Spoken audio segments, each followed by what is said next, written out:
This is 96 hours in Vrindavan. अगर आपके पास 96 hours हो वृंदावन में तो आप क्या क्या करते? मैं तो ये सब करता। सबसे पहले मुंबई से ट्रेन पकड़ो मथुरा के लिए और ओवरनाइट जर्नी के बाद आप सुबह सुबह मथुरा जंक्शन पहुंच जाओगे, जो कि कृष्ण भगवान की जन्म स्थान है। वहां से रिक्शा में अपना सामान डालकर अपने होटल या आश्रम पर पहुंच जाओ। होटल हो सके तो इस्कॉन टेम्पल के पास में लेना, जो कि सेंटर पॉइंट है। वहां से आपको सारे जगह नजदीक पड़ेंगे।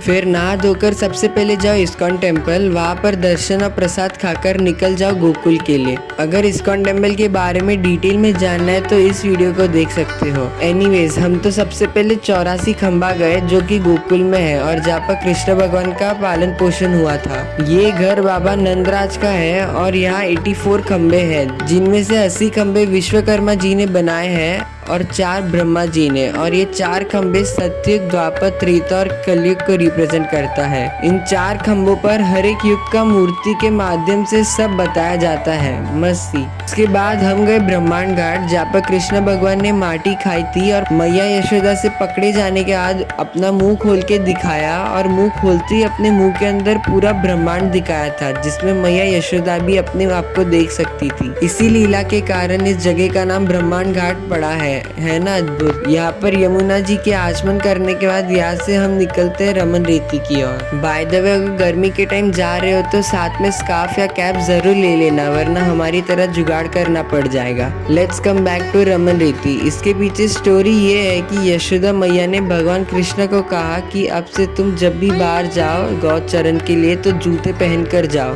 तो भगवान ने कहा कि अगर आप मुझे जूते दे रहे हो तो 9 लाख गायों को भी जूते दीजिए, क्योंकि उन्हें भी उसी पथरीले रास्ते पर गौचरण के लिए जाना है। तो मैया यशोदा ने कृष्णा को कहा कि ठीक है, फिर तुम कल से गौचरण के लिए मत जाना। ये बात बाहर सारे गायों ने सुन ली और रातों रात सारी गाय अपने पैरों से पीट पीट कर सारे पत्थर को तोड़ना शुरू कर दिया और सारे पत्थर को रेती की तरह सॉफ्ट कर दिया, जिससे कृष्णा बिना चप्पल के गौचरण के लिए आ पाए और उनके पैर में कोई चोट ना आए और मैया यशोदा उनको गौचरण के लिए कभी ना रोके।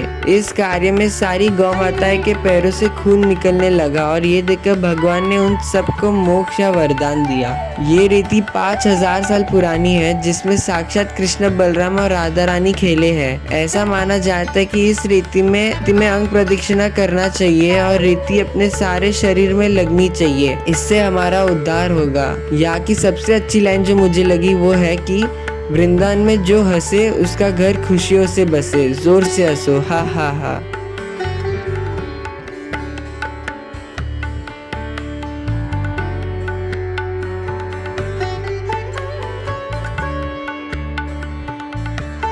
आज के दिन के लिए इतना ही। अब रूम में जाओ और सो जाओ, क्योंकि सुबह 3:30 बजे मंगला आरती के लिए भी उठना है।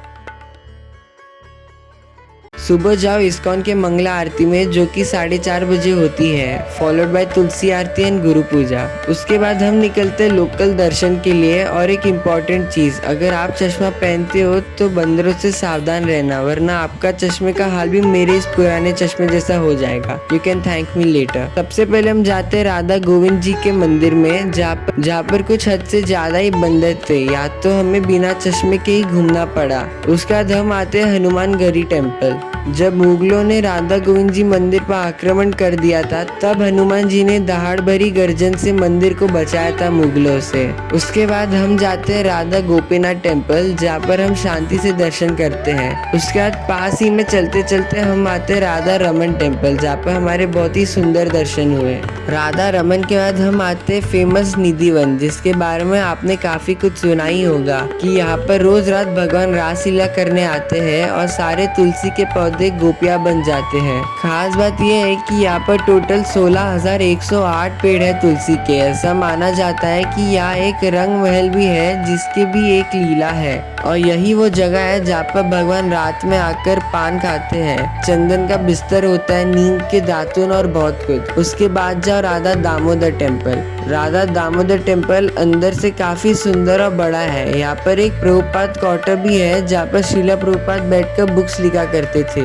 ये सब करते करते शाम हो जाएगी, तो शाम को रिक्शा पकड़कर वृंदावन से आ जाओ गोवर्धन परिक्रमा करने। शाम में स्टार्ट करोगे तो गर्मी नहीं लगेगी। हमने भी 6:30 बजे के आसपास शुरू किया। फिर गोवर्धन परिक्रमा करना शुरू कर दो और रास्ते में आपको बहुत सुंदर सुंदर चीजें दिखाई देगी, जैसे कि श्याम कुंड, राधा कुंड, दान घाटी, कुसुम सरोवर एक्सेट्रा। चलते चलते आप आओगे मानसी गंगा के पास। इधर दर्शन करके आगे परिक्रमा कंटिन्यू करना। चलते चलते थक जाओ तो 10 रुपए में मसाज भी करवा लेना, इट हेल्प्स अ लॉट। हमने तो परिक्रमा रात को 2-2:30 बजे खत्म किया। फिर वहां से रिक्शा पकड़कर आ जाओ रूम पे और सो जाओ। ये था अपना डे 2।